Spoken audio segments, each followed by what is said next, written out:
All right, we are going to kick things off with the Irish Independent this morning with the news that Ronan O'Gara has put his hat in the ring for the Ireland coaching job. I mean, it could be now or it could be in 5 years' time, or it could perhaps be in 20 years' time, I think really is the sense of this piece. He was obviously inducted into the World Rugby Hall of Fame during the week and says that of course he'd like to coach Ireland. He's early days yet in his coaching career, and it could be a head coach job or it could be as part of a team. He's perfectly fine as just being part of the team. Yeah, I wonder at what point has anybody ever said they wouldn't like to coach Ireland when they're asked about that in that scenario? I do feel like it actually could be 20 years away.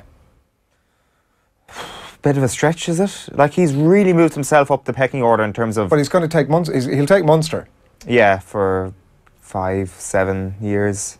15 years. And that you see, like, Ronan O'Gara could be the successor to Johan van Graan. That is a very live possibility. Does Johan van Graan take them for another 2 years, 3 years max? Let's say then O'Gara takes them for 5 years. So you're talking 8 years down the line, Ronan O'Gara, I know this is a very parallel universe, has established himself as a top coach with a top team in Europe. Therefore, he's then ready to take within the next decade, I would say. And I think 20 years is too long. How does that have to end for him to get the Ireland gig as well? You know, does he go on and Champions Cup win, Heineken Cup wins, or a big contender for the Champions Cup consistently? But I would say, from a Munster perspective, for him to be seen in kind of the Declan Kidney mould, he's got to replicate what Kidney did, right? Yeah. I mean, it's just the thing is that you start winning Heineken Cups and then suddenly it's like, oh well, maybe this thing's going pretty well. Ideally, he's got some sort of a long-term plan in place, so I might hang around for a while. Well, at what point do Munster get into a financial position where they can offer Ronan O'Gara more money than the IRFU will be able to do? Because and I do think at some point the IRFU just go, listen. Well, the irony is IRFU would often pay a lot of Munster's wages as well, but you know what I mean, for the national coach as opposed to the Munster head coach. Dubs Kilkenny miscues just once, so this was that same launch that we spoke about, and it turns out that Kieran Kilkenny, the stats are out on, he's a staggering pass completion rate, writes Dunne Boyle here, of 99.4%. That is a just very good one pass that he missed in the entire season. Completed all 24 kick passes that he attempted, as well as 145 of 146 hand passes. That's incredible to think Kieran Kilkenny only kicked past the ball 24 times in an All-Ireland winning season. See, and I think that's kind of the key to it, that a lot of his passes tend to be from me to you. Yeah, like but that's the criticism of him as well, because like, I think that's a nonsense point sometimes, the whole thing, he just hand passes the ball, because it's his movement, it's his positioning, it's the point guard role, so to speak, which is a lot harder than it looks. But at the same time, the criticism against that gets a lot of credence from the fact that, you know, he kicked the ball 24 times, so that's why he's got such a high completion rate. I wouldn't read into the high completion rate that much, because it's coloured by the idea of the hand passing. But I guess you could call him the best hand passer we've ever seen, which may seem like the most kind of vague sort of award you can award to anybody. That's a bizarre thing for a Kerry man to be talking about, but like nobody's ever been talked about as a great hand passer, because it's such a simple thing to do. But that's what has made Kieran Kilkenny the player of the year this year, doing those simple things. Also, the other thing people will say straight away is that, oh no, Kieran Kilkenny's been the player of the year because he's been unbelievable scoring from play. But we've got to realise here that the vast majority of his scores from play came in a very weak Leinster Championship. So I think we need to lessen that a little bit. The reason why Kieran Kilkenny will win Footballer of the Year is because he is the vital cog in transition for Dublin. It's going to be a far better Leinster Football Championship one. I guarantee you that. I absolutely guarantee it. Next year. What happened in Westmeath last night? So just on the inside of the Irish Independent here, page 58, big news for the Westmeath footballers. It's this little section down here that I sort of have managed to tip over. Jack Cooney has become the new manager of the Westmeath footballers. Yeah. This time last year we sat here and predicted an All-Ireland win for Westmeath? No, and there was an announcement about the Westmeath manager. My response was, who the hell is that guy? At least Westmeath football people know who Jack Cooney is. He's a former Westmeath footballer in the 90s, a midfielder of some renown, was a selector under Paddy, one of the men on the Westmeath Mount Rushmore, of course, in 2004, and has been off to sort of learn his trade on a pretty meandering path after that around club football around Westmeath. And Offaly was a selector under Rory Gallagher at Donegal, has familial connections up in Kilcar, so spent a bit of time there, and by all accounts seems to have been sort of widely this seems to be widely sort of held as a good thing for Westmeath football. So well, this is the great test of how many degrees of separation you need from Jim McGuinness to be a successful manager. So Rory Gallagher, obviously 1 degree of separation from Jim McGuinness, so pretty good manager. Now Cooney, 2 degrees of separation from Jim McGuinness, because he was supporting Rory Gallagher. Does he now become like an okay manager in relation to Rory Gallagher or in relation to Jim McGuinness. So that is the big test. If Westmeath don't win the All-Ireland, average manager. He's done the Ronan O'Gara thing on, is what I'm saying. He's gone off somewhere else to learn his trade on a different sort of a school of thought, and he's going to bring that back, and he's going to turn Westmeath into a bit of a force. Well, hopefully somebody who can put up a bit of a battle to even Westmeath just getting back to that level where they might be able to contend with Kildare, because Kildare seem to be going in the right direction. That wasn't that long ago. That's not that long ago. That's like maybe the year before, maybe 2017, 16. Yeah. It's not that long ago. They got to the Leinster final in 2016, didn't they? I mean, yeah, it was a two-horse race for a long time on, as you know. That it was Westmeath in Dublin for a while. Like, just getting back to that, because obviously the vast majority of the players are still there. So it's just about turning them into a force that can actually just hold their own for, I don't know, the majority of a game against Kildare is surely the minimum expectation there. The Dublin thing, though, that's just a very different conversation. The Irish Times this morning, it's rugby all the way here. It's Johnny Watterson. England look on and envy at Ireland when it comes to players' workloads. This is just the general point that's been made, of course, about minutes played, I suppose, by Irish and English players, and the fact that it tends to be pretty well weighted from an Irish player. But it turns out it's better to be a professional rugby player in Ireland than it is in England. Yeah, that's something that we kind of overlook a little bit when we talk about these Irish players who are linked with teams in the top 14 or linked with Premiership clubs, that the IRFU have a great bargaining chip in their hand where they say, right, you're not going to get as much money per year here, but you're going to have more years in your career if you stay here, because we're going to look after you. Now, granted, you're only going to get looked after if you're a top test player and if you're in the Joe Schmidt squad and you've got your place cemented, but still, that surely is part of the reason why people like, was Ian Henderson linked away, like probably the most recent case of somebody who stayed put after being linked away.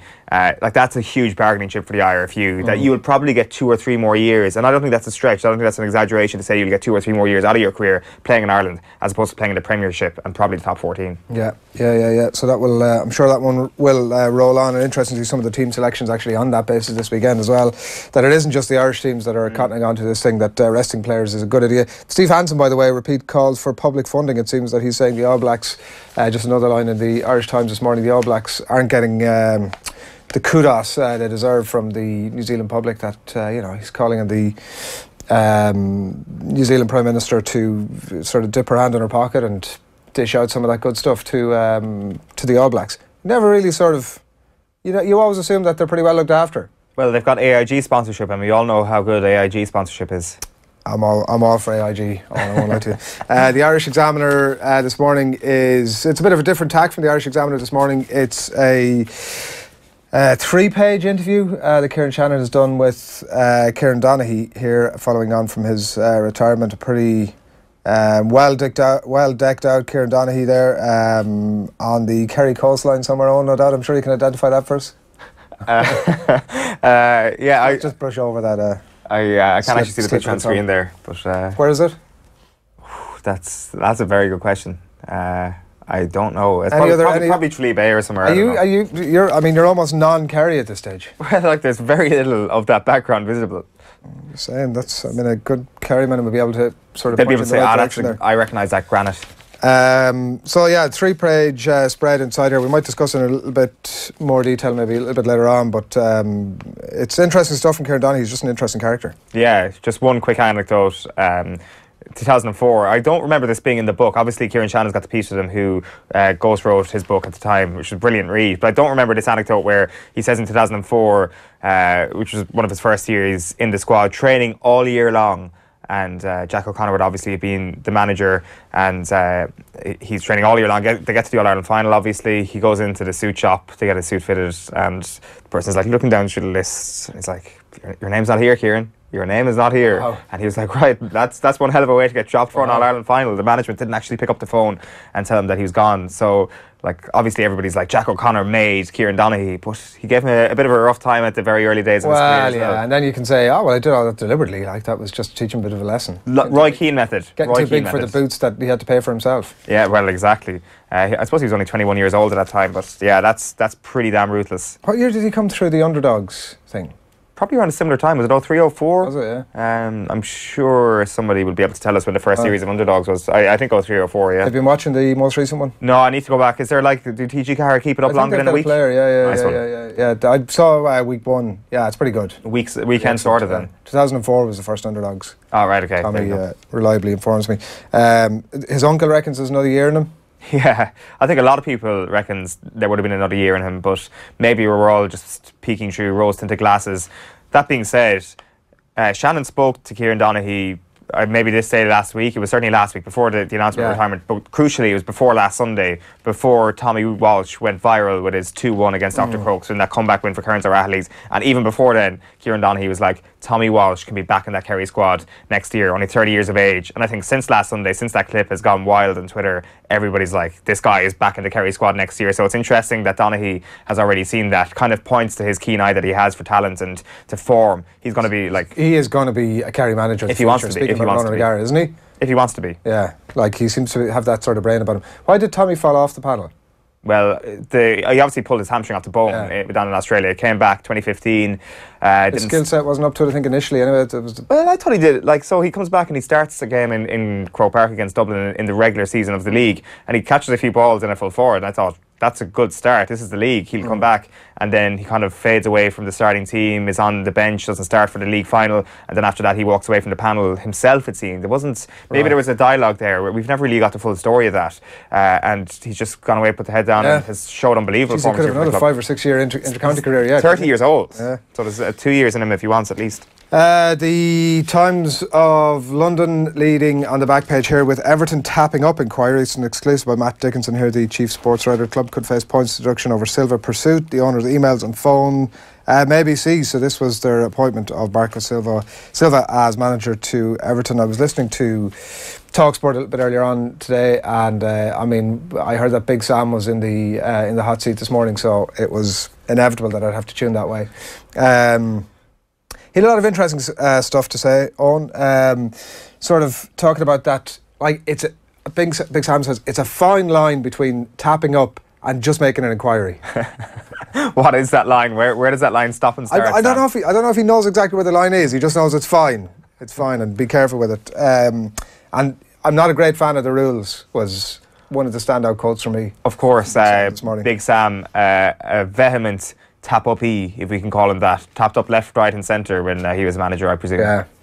Also had some idea about there being a transfer window for managers. How much would Sam Allardyce go for in the transfer market, I wonder? Well, I'd say it'd be a bloated fee on, will be, I would think. The £252 million. Neymar's record transfer fee has been shattered by Sam Allardyce moving to Southampton. But imagine the frustration, because at least with players, like there's 30 of them or whatever, more. Like with the manager, it's like, you know, the owner 3 games in gets sort of hacked off by this guy and is like, oh, he's definitely leaving, and then you got to sit it out for 4 months. Yeah, there could be only one. Like, it's pretty incredible. Sam Allardyce angling himself towards his next job has ironically resulted in Sam Allardyce not getting his next job. He's made a bit of an ape of himself on all these shows over the last couple of weeks, hasn't he? Well, I mean, see, the thing is, Sam Allardyce normally comes out and talks about football. And talks about football in a football way, and he doesn't really have to talk about very much else because he just gets to sort of talk his way through those press conferences. Whereas now it's like he's got to have an opinion on everything. He's on with on TalkSport on a sort of Friday morning, prophesying about all sorts of stuff. Well, TalkSport and beIN Sport were actually founded on the premise of having Sam Allardyce as a guest. That's what I honestly believe, and lo and behold, they've got their perfect man. Yeah. The Racing Post this morning, finally, it's Gale Force is the one you've all been waiting for this morning. Powerful Baggies attack, could blow Birmingham away. I mean, if we get started in this conversation, we could be here for a while. Front page of the Herald Sports section is sorted out, lads. Dunne calls on Keane and Arthur to patch up in private for Irish cause. Just a quick line from inside on Dunne's piece. He says, rows happen all the time. You have to close your ears to stuff. If you want to play for Ireland, you go and do it. You don't stop playing because someone called you a prick. It's probably fair enough, isn't it? But at the same time, you should have an expectancy that you don't have to get called a prick. An expectancy or a hope? I would say more a hope. I think an expectancy. I think 2018, you should expect to be able to go to your workplace and not be called a prick. Doesn't matter that you're getting paid loads of money? No. Does that change the view of the workplace for you? How does it? No. No, like that. And even from an Ireland point of view, what are they getting? They're not getting paid. They're probably getting, compared to your Eoin, they're probably getting lots of money. But compared to their club careers, probably not that much. Has Harry Arter's profile increased from all of this over the past couple of weeks? Probably has, to be fair, yeah. Is Neil Warnock looking at him saying, whoa, who is this midfield superstar that's got him to a bust up one of the greatest midfield superstars ever? The benchmark of all things good, of course. Neil Warnock or Roy Keane? Neil Warnock. Back page of the Irish Daily Mail is, what a circus. Time's up for O'Neill if we lose our next two, says Andrews. That's Keith Andrews. Of course, Keith Andrews show live here on Off the Ball every Thursday. And you've also got this other story here. Guess how many arrests have been made after City's bus came under attack last April? This is a Merseyside police saying that they've kind of failed to arrest anybody, failed to make any prosecutions, and it's kind of a case closed. Manchester City are not happy. It's a bizarre headline, I thought. Guess how many arrests have been made following the game, as opposed to saying no arrests. What? It's a sort of a, I found it a bizarre angle, I have to say. It makes you... well, there's an assumption that they would, well, you knew they would be inactive, didn't you? As opposed to providing the information, which is that no arrests have been made. Got to bury the lead, Adrian. Get them to turn that page, pay that $250. Back page of the Mirror is a bit of a circus. Former player Andrews, it's a real shambles. This is a testing time for everyone involved. We've also got Rio Air Force, which is obviously RAF. Frantic transatlantic dash has brought Liverpool's Brazilians back in time to face Spurs tomorrow. So that's obviously Firmino, that is Alisson, and that is Fabinho. It's 140, by the way. 140, right, okay. I was thinking I vastly overpriced thinking, them. Jesus, that's an expensive newspaper. Back page of the Irish Daily Star is Pogba is a show-off. Big quotes this morning from Abdoulaye Doucouré. Top of the morning on? Top of the morning to you? No, clearly not. You know the new item we're doing? Yeah, but it's obviously not top of the morning to you. There isn't a pun. I know, but it's like so utterly ridiculous as a back page story. Like, that's not what Tap of the Morning to You was founded on. Sort of counter-ironic. You're really going, like, the founding fathers of Tap of the Morning to You would be turning in their graves. You're coming to Tap of the Morning, yeah? Yeah, we'll get to like the son of Tap of the Morning to You. So, Pogba's a show-off. That's Abdoulaye Doucouré. Kind of a strange lead. Brandywell to be renamed for Ryan. So, the bid's renamed Derry City's ground after the late captain Ryan McBride has cleared his final major hurdle. And Pochettino saying Lloris has learned his lesson. He's not going to be stripped of the captaincy, though. He is injured again for this weekend. So, Michel Vorm, I'm not sure... Did you see last weekend, or the weekend before the international break, became the first goalkeeper in soccer, that is, from a goal kick to concede a corner, like directly. Like did what Brian Kelly did against Mayo last year. I know it was only a couple of weeks ago, some vague recollection. What happened? He took a goal kick and it went backwards, corner straight away. Like it's something we expect to see a lot more now when crap footballers are in goals and are expected to play. Oh, that's right, yeah. So like expect Petr Cech to do it soon as well. But speaking of Hugo Lloris, it is Tab of the Morning to You. It's Hugo, drink drive Lloris, offered to stand down as skipper. Boss, he keeps armband, we won't play God. I don't know what we won't play God means. Well, I think he's probably talking about the idea that if they were to strip him of the armband, it would be obviously nothing to do with football reasons. It's to do with morality reasons. We'll take the moral high ground here, I suppose. I mean, it mightn't have sent the worst message in the world. Back page of The Guardian this morning is memo to FIFA and UEFA. Greedy agents are running and ruining football, says Gold. Yes, because they're certainly ruining football more than twisting the ear of a young fella in your squad and saying you should probably change your international allegiance. That's definitely not ruining football. It's the agents that are wrong. And front page of the Daily Telegraph sports section is Burns Knight. Captain leads Surrey to first title in 16 years and is in line to replace Cook as England's opening batsman. That brought a smile to your face. Huh? That quick story. Yeah, right, it's the big one of the morning. Good. Excellent, Don. Proper whiz through the newspapers there. That is it on the newspapers this morning.